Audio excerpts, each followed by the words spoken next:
பல நூற்றாண்டுகளுக்கு முன்பு எழுதப்பட்ட ஒரு அற்புதமான பாடல். இந்த பாடலுக்குள்ளார பரிபாசை அடங்கி இருக்கிறது, இந்த பாடலுக்குள்ளார கவித்துவம் அடங்கி இருக்கிறது, இந்த பாடலுக்குள் மிக உயர்ந்த விஞ்ஞானம் அடங்கி இருக்கிறது. குருவே சரணம், குருவே சகலம். வணக்கம் நமசி அன்பர்களே. நான் இன்னைக்கு உங்ககிட்ட பகிர்ந்து கொள்ள போகின்ற ஒரு கருத்து, ஒரு செய்தி, எல்லோரும் தெரிந்து கொள்ள வேண்டிய ஒரு மாபெரும் ரகசியம். அன்புகளே, திருமூலரை பற்றி நீங்கள் கேள்விப்பட்டிருப்பீங்க. திருமூலர் மூலன் 3000 அப்படின்னு ஒரு பாடல் தொகுப்பை வெளியிட்டு இருக்கிறார். அதில் அவங்க சொல்றது என்னன்னா, திருமூலரை பற்றி சொல்லப்படுவது என்னன்னா, அவர் ஒரு வருடம் தவம் செய்வார், ஒரு பாடலை இயற்றுவார் அப்படின்னு சொல்லப்பட்டிருக்கு. அதோட அர்த்தம் என்ன அப்படின்னா, அப்போ ஒரு வருஷம் தவம் செஞ்சு ஒவ்வொரு பாட்டை எழுதினார் அப்படின்னு சொன்னால் அதோட உள்ளர்த்தம் என்ன நான் புரிஞ்சுக்கிறேன் அப்படின்னா, அவர் ஒருவேளை ஒரு வருடம் தவம் செய்து ஒரு பாடலை எழுதியிருக்கவும் கூடும், நான் மறுக்கல. ஆனால் அதோட ஆழத்தை புரிய வைப்பதற்காகத்தான் அப்படி சொல்லப்பட்டிருக்குன்னு நினைக்கிறேன். ஏன்னா அவருடைய தவத்தில் பிறந்த வார்த்தைகள் தான் அந்த வார்த்தைகள் ஒவ்வொன்றும் செதுக்கப்பட்டு இருக்கிறது அப்படிங்கிறத நான் புரிஞ்சுக்கிறேன். என்னுடைய நம்பிக்கை இது. அன்புகளே, சில நூலாசிரியர்கள், உதாரணத்துக்கு கலீல் ஜிப்ரானை எடுத்துக்கிட்டிங்கன்னா, அவர் தான் எழுதிய ஒரு புத்தகத்தை, அது தீர்க்கதரிசிங்கிற பேரில் தமிழ் இலக்கிய உலகத்திலும் பிரபலம்னு வச்சுங்களேன், ரொம்ப ஃபெமிலியர். அந்த நூலை அவர் 11 முறை திருத்தி எழுதினாராம். ஆக ஒரு பாடலை எழுதுவது, அதற்குள்ள அர்த்தத்தை புதைத்து வைப்பது அப்படிங்கிறது சாதாரண விஷயம் கிடையாது. சுருங்க சொல்லி விளங்க வைத்தார். சுருக்கமாக சொல்லணும், விளங்குற மாதிரியும் சொல்லணும். இதுதான் பெரிய சவால்.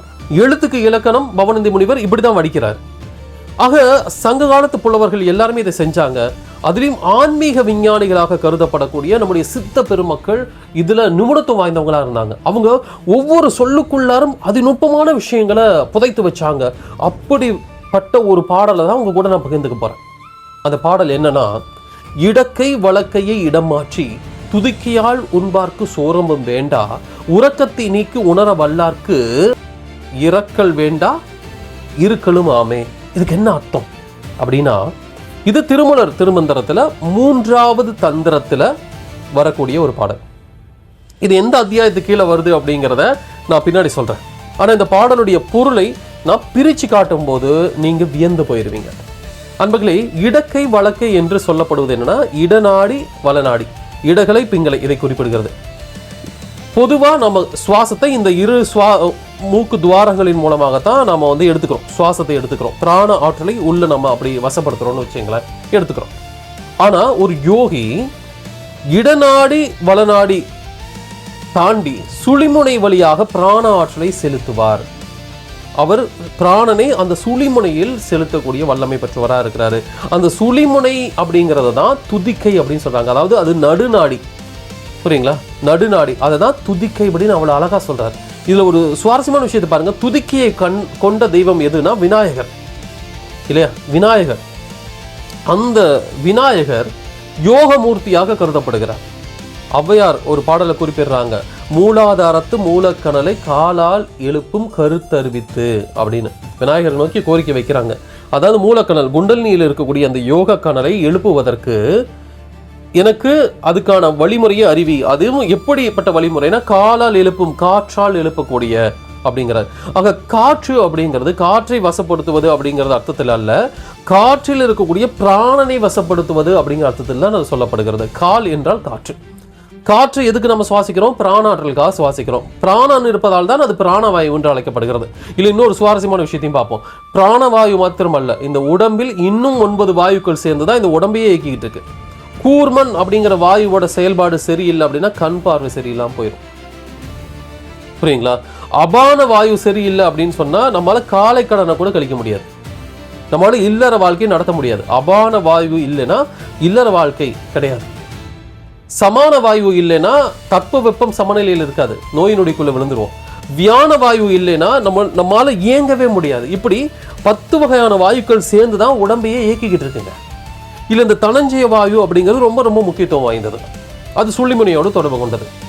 ஆக இப்ப பாருங்க, அந்த காற்று அப்படிங்கிற விஷயம் ரொம்ப நுட்பமானது, ரொம்ப ரொம்ப முக்கியத்துவம் வாய்ந்தது. அதனாலதான் சதா சர்வகாலம் நம்ம காற்றை எடுத்துக்கொண்டு இருக்கிறோம், காற்றில் இருக்கக்கூடிய பிராண ஆற்றலை எடுத்துக்கொண்டு இருக்கிறோம், பிராண வாயுவை சுவாசித்துக் கொண்டு இருக்கிறோம். காலால் எழுப்பும் கருத்தறிவித்தல். அந்த மூலக்கணலை காலால் எழுப்பணுமா. ஆக பிராணாயாமத்தின் மூலமாக குருமுகமாக அதை எழுப்ப வேண்டும் என்பதுதான் இதுல சொல்லப்பட்டிருக்கிற விஷயம். இதை அவ்வை பிராட்டியர் யாரை நோக்கி சொல்றாங்க? விநாயகரை நோக்கி சொல்றாங்க. இதுல இருக்கக்கூடிய இன்னொரு சூட்சுமத்தையும் கவனிங்க. ஔவையார் அவ்வை பாட்டி விநாயகர் அகவலை பாடிக்கிட்டு இருக்கும் போது சில நாயன்மார்கள் கைலாயத்துக்கு போறாங்களாம். அப்படி வான்வெளியில போயிட்டு இருக்காங்க. ஔவையாரை பார்த்து நீங்க வரலையான்னு கேட்குறாங்க. ஔவையார் என்னடா இது எல்லாம் கைலாயத்துக்கு போயிட்டு இருக்காங்க, அவங்க சீக்கிரம் போயிடுவாங்க, நம்ம ரொம்ப தாமதமாக போயிடுவோமோ அப்படின்னு நினைக்கும் போது விநாயகர் சொல்றாரு, கவலைப்படாத, என்னை துதிக்கிறது நீ செய், கவனி, துதிக்கிறதை செய் அப்படின்னு ஔவையார்கிட்ட விநாயகர் சொல்றாரு. இவங்க துதிக்கிறாங்க. அந்த துதி தான் விநாயகர் அகவல். இவங்க துதித்து முடித்த உடனேயே தன்னுடைய தும்பிக்கையால் எடுத்து கைலாயத்தில் கொண்டு போய் விட்டுட்டாங்களாம். போனாங்களா, முன்னாடி போன நாயன்மார்கள்லாம் பின்னாடி வர்றாங்க, ஔவையார் தான் முன்னாடி நிற்கிறாங்க. ஆக இதோட அர்த்தம் என்ன? துதிக்கையால் மேலே கைலாயத்தில் ஏற்றி விட்டார் அப்படிங்குது.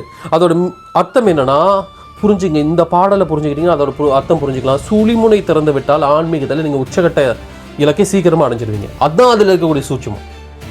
இப்போ புரியுதுங்களா? இடக்கை வழக்கை இடம் மாற்றி துதிக்கியால் உண்பார்க்குன்னா என்ன அர்த்தம்? நீங்கள் சாப்பிட்றது கூட பிராண ஆற்றலுக்காக தாங்க சாப்பிட்றோம். புரிஞ்சுக்குங்க, நம்ம சாப்பிட்றது எல்லாமே பிராண ஆற்றலுக்காக தான்.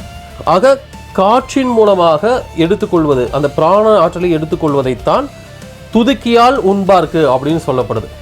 அவருக்கு தளர்ச்சி, சோர்வு இல்லை, சோர்வும் வேண்டாம் அப்படின்னா என்ன அர்த்தம்? அதாவது அவங்களுக்கு சோர்வு இல்லை அப்படின்னு அர்த்தம்.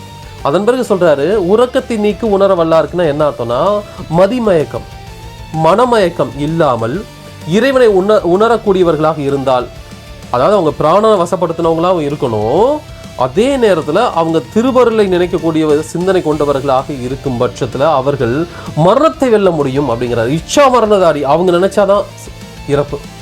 இது எந்த அத்தியாயத்தில் வருது தெரியுங்களா? இப்போ சொல்கிறேன், கேசரி யோகத்தில் வருது. அன்பர்களே, கேசரி யோகம் அப்படிங்கிறது ரொம்ப ரொம்ப சக்தி வாய்ந்த யோகம். சுமார் 14 வருடங்களுக்கு பிறகு நம்ம கேசரி யோகத்தை தர ஆரம்பித்திருக்கிறோம். ஒரு தவத்தினுடைய விளைவால், தவத்தினுடைய பயனால் நமக்கு இப்படி ஒரு வாய்ப்பை ஈசன் கொடுத்திருக்கிறார். பகவான் குரு ஓம்காரநாதர் கொடுத்திருக்கிறார். பிரஜாபதி ரிஷியோகி அவர்கள் ஹரித்துவாரில் தான் செய்த தவத்தினுடைய அத்தாரிட்டியை பயன்படுத்தி இந்த வாக்கை வாங்கி இருக்கிறாங்க.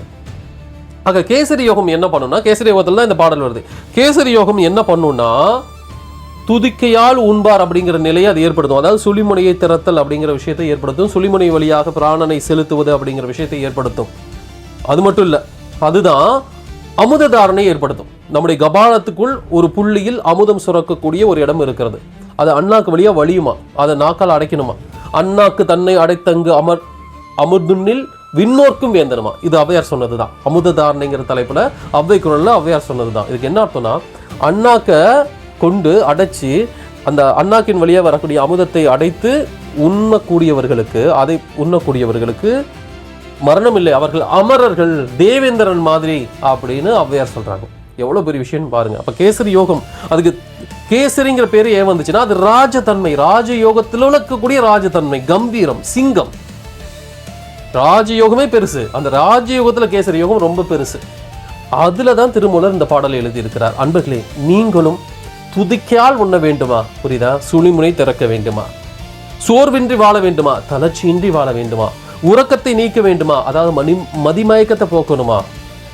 உணர வேண்டுமா? இறைவனை உணர வேண்டுமா?